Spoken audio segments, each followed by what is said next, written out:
to be here, alive today, to have survived through the challenges and threats I have faced in my 29 years, to carry and pass messages through my gift of cross-cultural translation and putting words together in a way that not only sounds nice, but resonates on some level with the hearts and minds of many.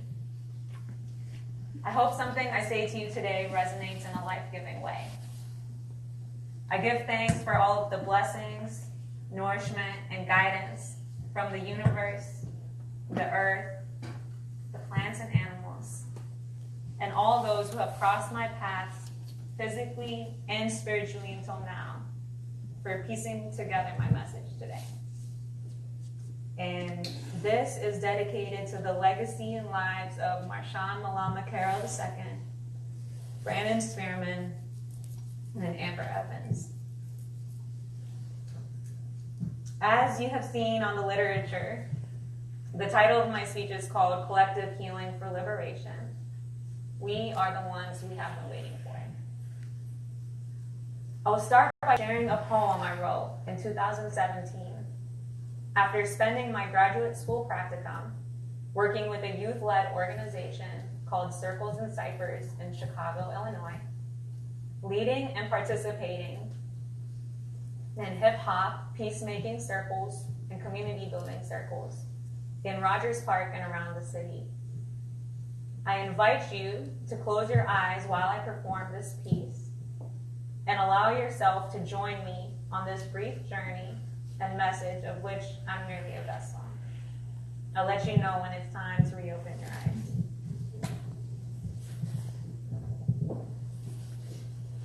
You gotta take it slowly. Breathe in the whole space just like it's holy. You God is praying for you, hope you'll join me. Love's been waiting for you, it's so sweet like candy. We carry the legacies of struggle and resistance that passed through the seas.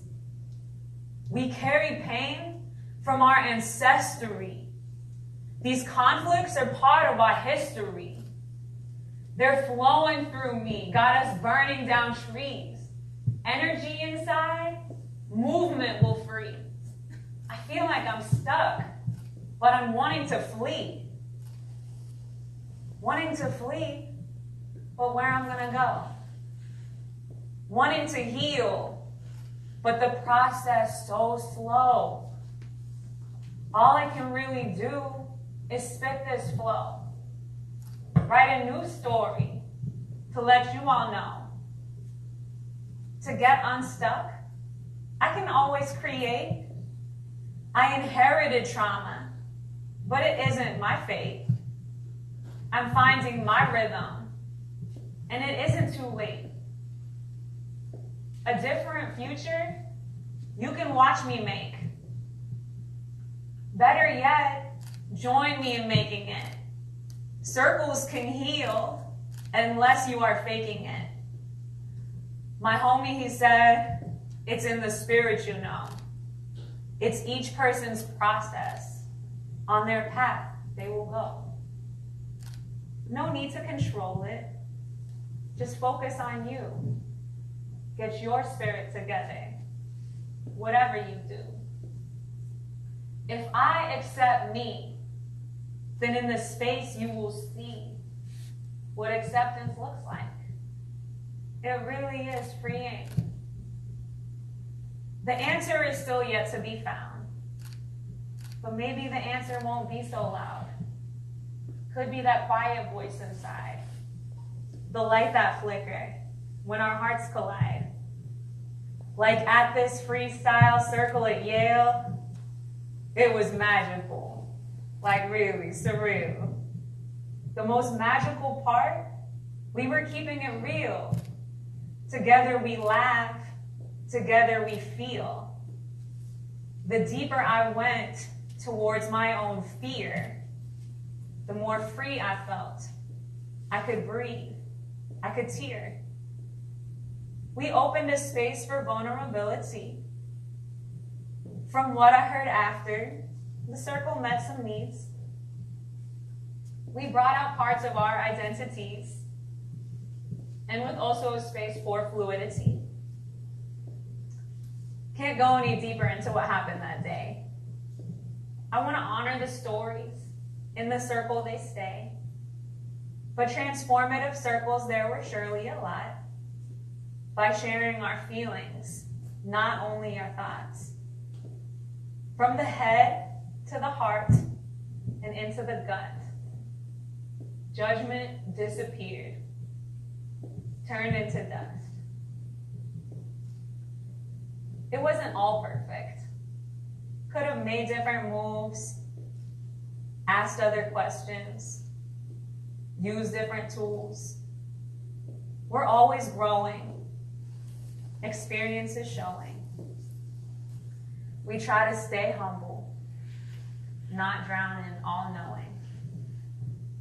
That's why you gotta take it slowly. Breathe in the whole space just like it's holy. Your God is praying for you, hope you'll join me. Love's been waiting for you, it's so sweet, like candy. Take it slowly. Breathe in the whole space just like it's holy. Your God is praying for you, hope you'll join me. Love's been waiting for you, it's so sweet, like candy. Okay, you can open up your eyes now. I wrote that 2 years ago and still find gems and guidance within it today. Take it slowly. Breathe. Breathe in the whole space because it's holy. We are holy. We are all sacred beings. God's spirits, ancestors, the universe is praying for you. They're on your side. Love's been waiting for you, for us. And it's sweet like candy. Maybe a little bit healthier though. Now, I don't mean to oversimplify the struggles of finding clarity, purpose, direction, wholeness, healing, liberation, freedom, and justice. In the midst of today's stressors, divisions, distractions, violence and bloodshed, fake news, oppression, and negativity. But in the moments I have been blessed with clarity throughout it all, there is a cruel sense of simplicity weaving through. I have been through unhealthy and toxic relationships with myself and others, feeling like I needed to carry and internalize the struggles and the pain of others in order to bring some sense of balance and justice to the world. I have organized protests and occupied a police station where me and my peers emptied ourselves of all of the unfelt grief and pain and sorrow that was too big and too heavy for us to carry alone.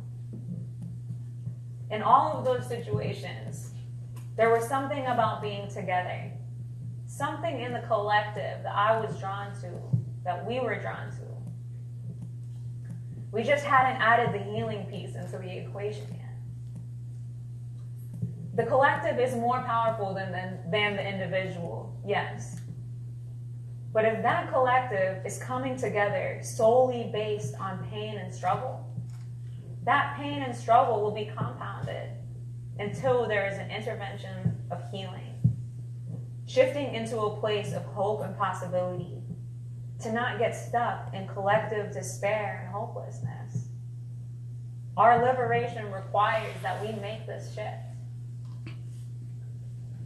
I have watched as leaders who I looked up to, my peers and comrades, have carried so much and not been given opportunities and resources they deserved for the work they were doing for our communities and the organizations that didn't support them. Rest in peace, Marshawn. I have watched how unexpressed and unhealed grief has drained power, vibrancy, wellness, and integrity from some of the most powerful young leaders and freedom fighters of our time. People climbing up ladders on the surface, but slowly dying on the inside, fractured by hiding unacknowledged parts of themselves and their experiences, coping just to get by each day. My friends and comrades have disappeared. They've taken their own lives, literally and figuratively. We've poured our souls out for something bigger than ourselves. Was it all in vain? No, I don't think so. At least I know I have made it a mission in my life to move in a different direction and create something beautiful from the ashes, something that honors their sacrifices and doesn't repeat them over and over again. And I know I'm not alone in that. Simultaneous to this destruction, I have seen a resurgence of ancient healing practices adopted for our modern time. Many of my peers are turning towards ancestral spiritualities, plant medicines, finding guidance and truth through looking within and redefining and balancing the masculine and the feminine, investing time and energy into creative expression and visioning for the future. Healers are being birthed and sharing their gifts and practices with the world, while simultaneously going through their own healing and transformations and documenting the process. Our liberation will be healing. The time is now for radical truth and transparency, for communities of accountability and care, for being witnesses of our own and each other's journeys, growing pains, struggles, contradictions, softness, and grief, as well as our joys, small wins, and celebrations. To learn to be fully human together, to be fully alive and thrive together, to be liberated from the lies that tell us we cannot be whole, the lies that isolate us from our connectedness. Which brings me to collective healing for liberation. Which brings me to the blessing and deep wisdom and responsibility of the phrase, "We are the ones we have been waiting for." It is unconfirmed the exact origination of the phrase, as is with most timeless wisdom. In her book titled, "We Are the Ones We Have Been Waiting For, Inner Light in a Time of Darkness," Alice Walker credits the poet June Jordan for her poem of that name, and Sweet Honey in the Rock for turning those words into song. In her book, Alice Walker also shares a message from the elders of the Hopi Nation in Arizona. I'll leave you today with their message.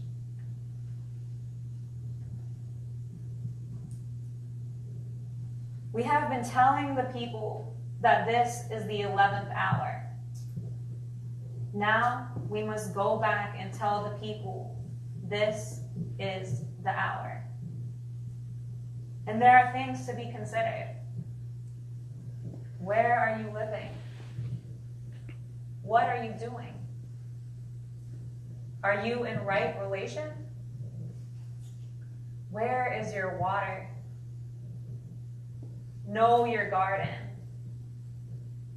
It is time to speak your truth. Create your community. Be good to each other. And do not look outside yourself for the leader. This could be a good time. There is a river flowing now, very fast.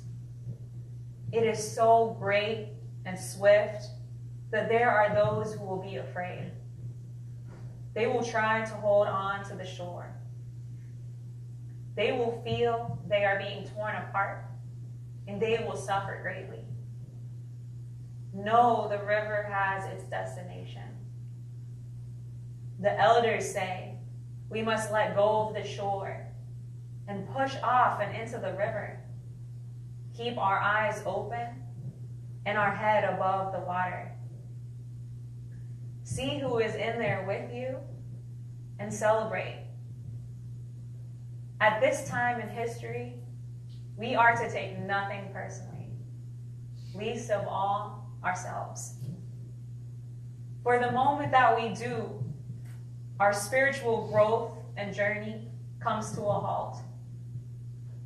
The time of the lone wolf is over. Gather yourselves. Banish the word struggle from your attitude and your vocabulary. All that you do now must be done in a sacred manner and in celebration. We are the ones we have been waiting for.